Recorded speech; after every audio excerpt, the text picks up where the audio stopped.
Hello mga Lodi! Happy Saturday! Aray, sakit pa rin ang kamay ko mga Lodi, oh. So ngayon, gagawa ako, ano ba to? Di pa ako naligo, huwag nyo nang pansinin. Gagawa ako ng juice. Alam nyo naman, every week ako gumagawa ng sarili kong juice. Dalawang klase, yung beets juice, yung carrot, beets, orange, ginger, lemon, apple. Yun. Ngayon, may mga naka-ready na kasi ako. Katulad nito. Orange, carrot. So, gagawa ako ngayon. For the whole week. So, i-ready ko na siya. So, para i-blend ko na lang siya. Ito na. Naka-slice na siya.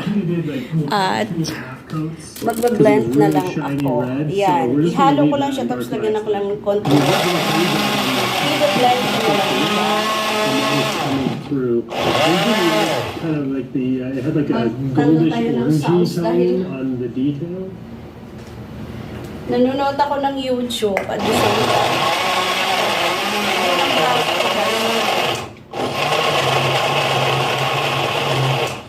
Frozen siya.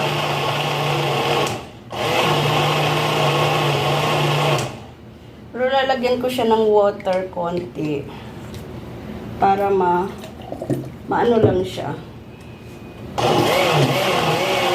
Ma-blend, mapino lang talaga siya para